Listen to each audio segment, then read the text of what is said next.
Assalamualaikum warahmatullahi wabarakatuh. Waalaikumsalam warahmatullahi wabarakatuh.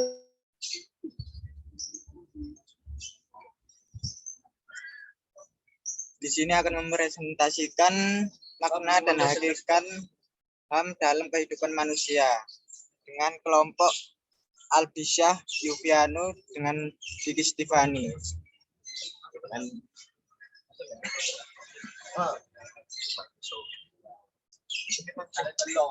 Pertama, definisi HAM. Menurut Undang-Undang Republik Indonesia Nomor 39 tahun 1999 tentang hak asasi manusia. Yang dimaksud dengan hak asasi manusia adalah seperangkat hak yang melekat pada hakikat dan keberadaan manusia sebagai makhluk Tuhan yang Maha Esa dan merupakan anugerahnya yang wajib dihormati, dijunjung tinggi dan dilindungi oleh negara, hukum pemerintah, dan setiap orang demi kehormatan serta pelindung harkat dan martabat manusia.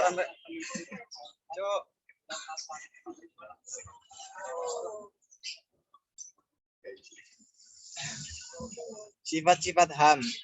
1. Bersifat universal. HAM. 1. Bersifat universal. HAM.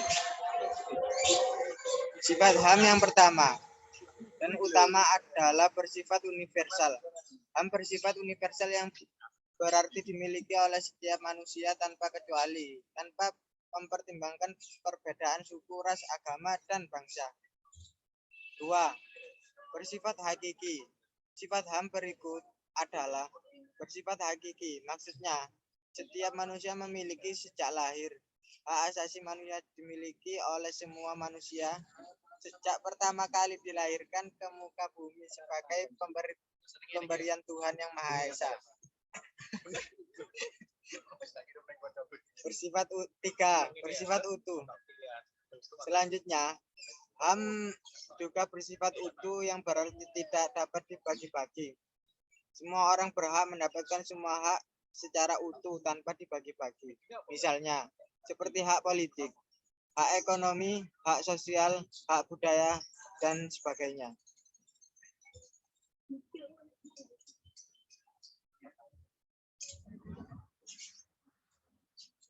Bersifat tetap. Ciri-ciri HAM berikut adalah bersifat tetap. Artinya HAM tidak dapat dicabut oleh pihak-pihak manapun. Tiap manusia memiliki hak asasi sejak lahir sampai ia meninggal dunia, tanpa dapat dihilangkan dan dicabut. Yang kelima, bersifat kodrat. HAM bersifat kodrat yang berarti merupakan pemberian Tuhan yang Maha Esa. Tiap manusia yang lahir otomatis memiliki HAM sebagai anugerah dari Tuhan. Otomatis memiliki HAM sebagai anugerah dari Tuhan sebagai kodrat manusia sebagai makhluk Tuhan.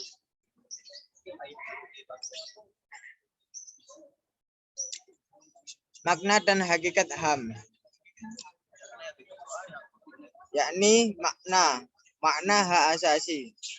Manusia adalah seperangkat hak yang melekat pada diri setiap insan manusia sejak lahir. Merupakan karunia dari Tuhan sehingga bersifat kodrat serta tidak dapat dipisahkan dari identitasnya sebagai manusia. Hakikat hak asasi manusia berarti hak pokok yang dimiliki oleh setiap orang sejak lahir sebagai anugerah dari Tuhan yang Maha Esa. Bersifat kodrat, universal, dan abadi, berkaitan dengan hak dan martabat manusia.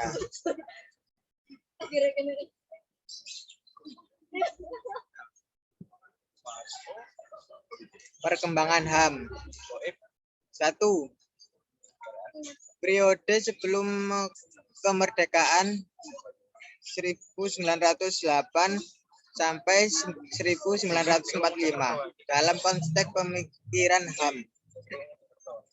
Para pemimpin Boedi Oitomo telah memperhatikan adanya kesadaran berserikat dan mengeluarkan pendapat melalui petisi-petisi yang ditinjau kepada pemerintah maupun dalam tulisan yang dimuat surat kabar Koero Desa. Bentuk pemikiran HAM Boedi Otomo dalam bidang hak kebebasan bersifat dan mengeluarkan pendapat. 2.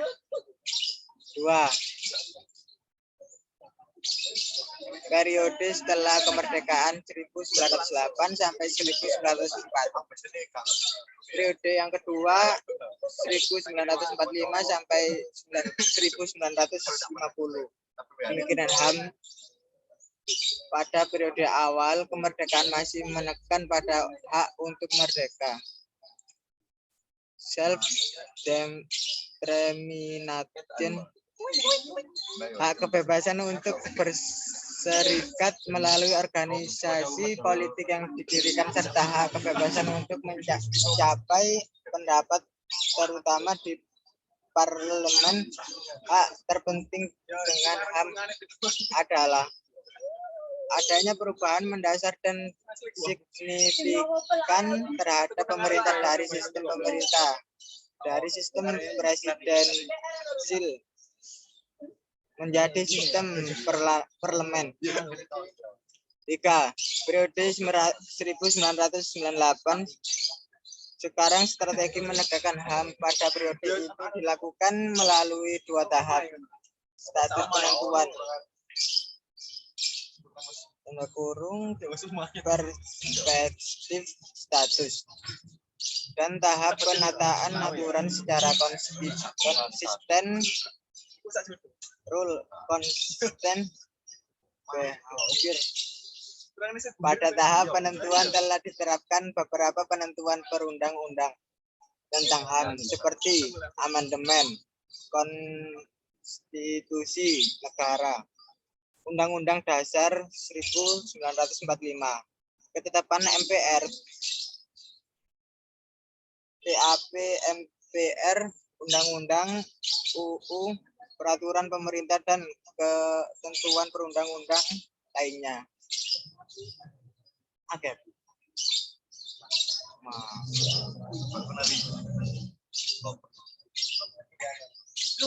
Penjabaran HAM dalam UUD 1945. Dengan suatu pandangan hidup yang jelas, maka bangsa Indonesia memiliki pegangan dan pedoman bagaimana mengenal dan memecahkan berbagai masalah politik, sosial, budaya, ekonomi, hukum, pertahanan, dan keamanan, serta persoalan lainnya dalam bergerak masyarakat yang semakin maju tanpa terjadinya pelanggaran terhadap hak asasi manusia.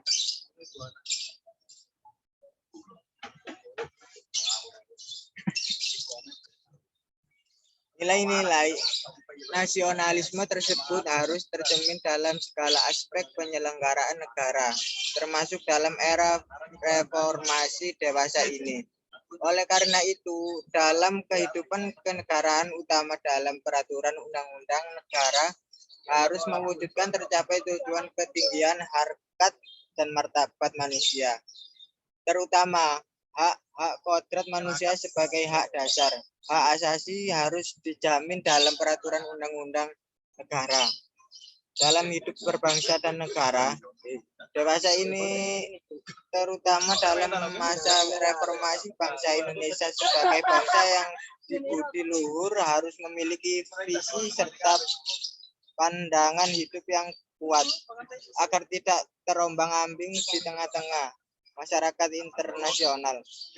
Dengan kata lain, bangsa ini harus memiliki nasionalisme serta rasa kebangsaan yang kuat. Hal ini dapat terlaksana bukan melalui suatu kekuasaan atau hegemoni ideologi, melainkan suatu kesadaran berbangsa dan bernegara yang berakar pada sejarah bangsa. Bangsa Indonesia dalam hidup bernegara harus memiliki suatu pandangan hidup bersama yang bersumber pada akar budaya dan nilai-nilai religiusnya. Dengan pandangan hidup yang mantap, maka bangsa Indonesia akan mengetahui ke arah mana tujuan yang akan dicapainya. Dengan suatu pandangan hidup yang diyakini bangsa Indonesia akan mampu memandang dan memecahkan segala persoalan yang dihadapi secara tepat sehingga tidak terombang-ambing dalam menghadapi persoalan tersebut. Sekian, terima kasih dari kelompok Albi. Saya buka 3 pertanyaan dari semua teman-teman.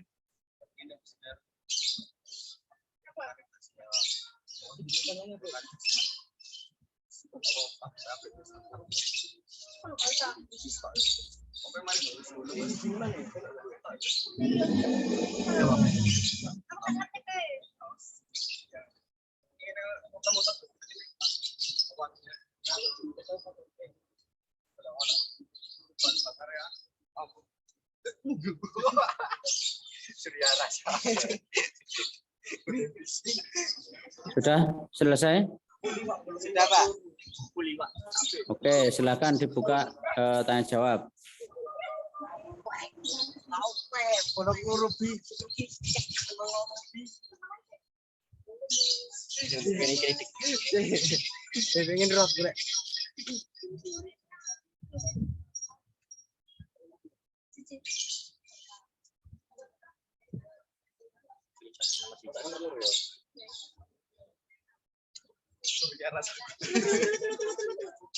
Ayo, sudah.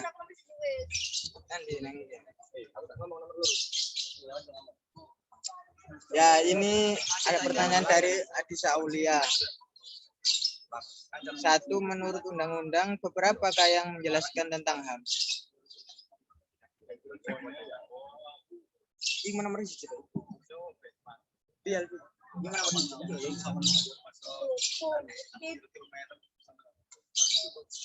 Loh, siapa yang nyorot?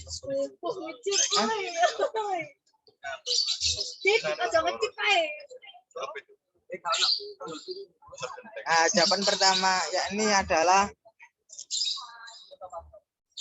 39 tahun 1999 tentang hak asasi manusia. Yang dimaksud dengan hak asasi manusia adalah seperangkat hak yang melekat pada hakikat dan keberadaan manusia sebagai makhluk Tuhan yang Maha Esa, merupakan anugerah-anugerahnya yang wajib dihormati, dijunjung tinggi dan dilindungi oleh negara, hukum, pemerintah, dan setiap orang demi kehormatan secara perlindungan harkat dan martabat manusia.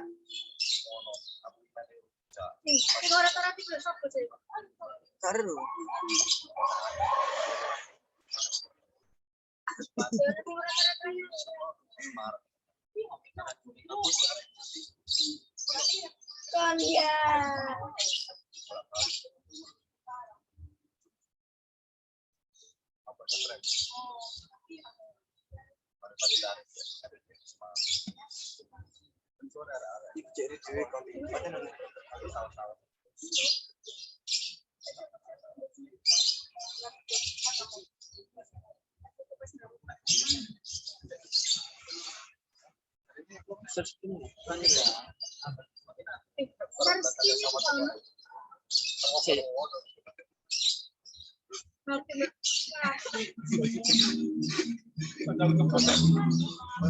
Ayo, yang bertanya lagi.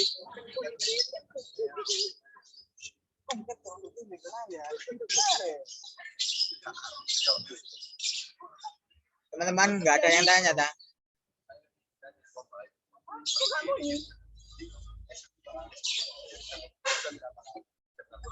Melurus dijawab.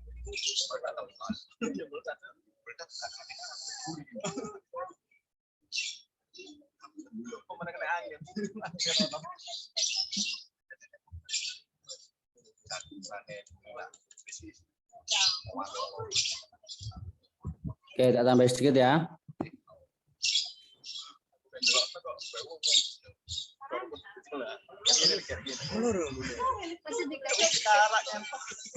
Jadi, Ya, Pak. ya tak tambah dulu ya. Apa, Pak? Saya tambahi. Iya, Pak. Di mute dulu. Kak, ikhlas kok. Oke, dengarkan. Jadi hak asasi manusia itu melekat pada setiap warga negara.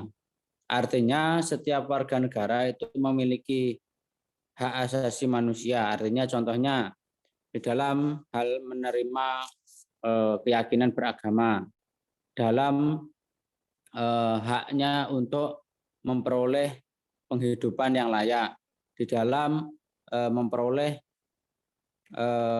hal-hal yang itu sama pemerolehannya dengan pihak yang lain. Nah, itu dalam hak asasi manusia. Cuman di dalam hak asasi manusia itu dibatasi oleh undang-undang, di mana undang-undang itu mengatur batasan-batasan hak asasi manusia. Kenapa? Ketika hak asasi manusia itu tidak dibatasi, maka akan berpotensi praktek-praktek liberal. Artinya liberal itu orang katakanlah begini, karena memiliki pemikiran yang liar mungkin ya. Nah, itu kemudian membuat kelompok-kelompok, membuat kajian-kajian yang itu mungkin berseberangan dengan Pancasila, berseberangan dengan undang-undang dan seterusnya. Kedua, akan berusaha melegalkan tindakan-tindakan yang menurut mereka itu dianggap sesuai. Nah, praktek-praktek semacam itulah kadang perlu dibatasi keberadaannya karena tidak sesuai dengan aturan undang-undang. Meskipun setiap warga negara itu diberikan kebebasan hak ya, untuk katakanlah berekspresi, untuk katakanlah menyampaikan pendapat, untuk memperoleh pendidikan, meyakini agama dan seterusnya itu tetap dibatasi. Dibatasi oleh apa? Oleh Pancasila, oleh undang-undang yang ada. Artinya tidak boleh kemudian sampai over melakukan tindakan-tindakan yang seperti contohnya pada beberapa tahun yang lalu praktek LGBT yang akan digembar-gemborkan oleh kelompok-kelompok tertentu lah, itu salah satunya. Itu memang masuk di dalam hak asasi manusia, tapi di dalam Indonesia sendiri hak semacam itu tidak dibenarkan karena tidak sesuai dengan Pancasila dan Undang-Undang Dasar. Nah, itu contoh praktek-praktek semacam itu. Termasuk pikiran-pikiran liberal yang itu dianggap mungkin bertentangan, berseberangan, atau mungkin ada praktek separatisme dan seterusnya itu. Nah, itu dianggap tidak sesuai dengan aturan-aturan yang sudah ditetapkan oleh undang-undang yang ada, oleh Pancasila dan aturan-aturan kenegaraan. Nah, jadi batasan-batasan itulah yang kemudian menjadikan praktek hak asasi manusia itu unik yang ada di Indonesia. Karena seluruhnya didasarkan oleh aturan hukum. Nah, semacam itu. Oke, ini sedikit penjelasan. Tadi oleh kelompok sudah dijelaskan beberapa sifat-sifat HAM dan seterusnya itu. Itu sudah masuk. Jadi saya memberikan penegasan bahwa di dalam praktek hak asasi manusia mencakup beberapa hal itu. Nah, ada batasan-batasan yang boleh dan tidak boleh dilakukan oleh warga negara. Karena mengingat apa? Jumlah masyarakat yang banyak, jumlah suku yang banyak, jumlah agama yang ya artinya termasuk paling banyak di Indonesia ini. Dan keyakinan-keyakinan yang lain, organisasi masyarakat itu paling banyak. daripada daerah-daerah yang lain atau daerah luar negeri. Nah, itu kalau kemudian tidak ditata di dalam praktek hak asasi manusianya, maka akan berpotensi lah potensi-potensi yang itu bisa merusak. Nah, karena mereka memiliki pemikiran, tentu itu didasari itu. Mereka-mereka yang memiliki pemikiran tentu memahami berbagai konsep, berbagai pemikiran, berbagai ideologi dan seterusnya itu. Nah, sehingga sering membenturkan dan seterusnya. Nah, itu yang tidak dikehendaki. Sehingga praktek semacam inilah yang kemudian bisa dibatasi melalui apa? Melalui peraturan perundang-undangan. Sifat legal formal di dalam undang-undang itu mengikat seluruhnya, baik warga negara maupun yang pembuat kebijakan itu sendiri. Itu. Oke. Dari sini ada yang ditanyakan? Tidak, Pak.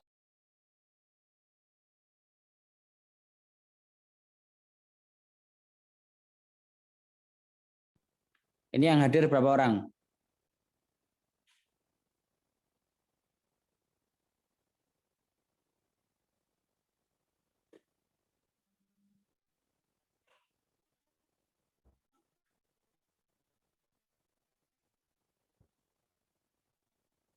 Ketua kelasnya mana?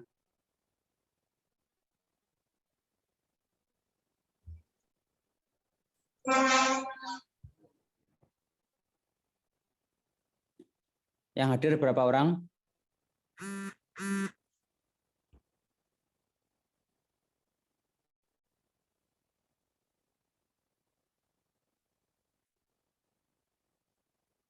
Diki? 9 orang, Pak. 9 orang, Pak. 9. Yang absen berapa orang?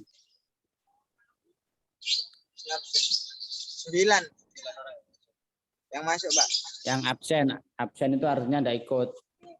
Oh, 1 orang, Pak. Apa? Siapa? Abror. Bro, sama yang kakak tingkat kalian itu ikut apa enggak? Abror saja, Pak. Kakak tingkatmu 2 Kakak orang itu ikut apa enggak? Enggak. 2 orang itu enggak ikut. Kakak tingkat. Enggak ada ya, Pak. Itu loh yang dulu tak kasihkan kontaknya ke Disa, tak suruh masukkan grup itu loh. Siapa angkatan 2015 sama 2017 atau enggak salah itu.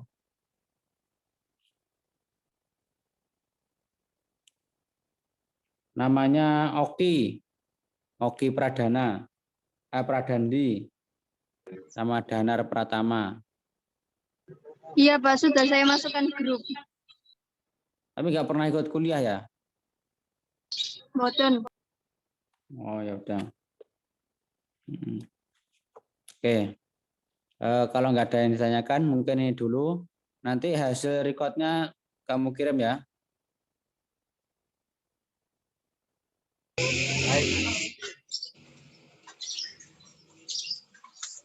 Oke, mungkin itu aja pertemuan siang hari ini.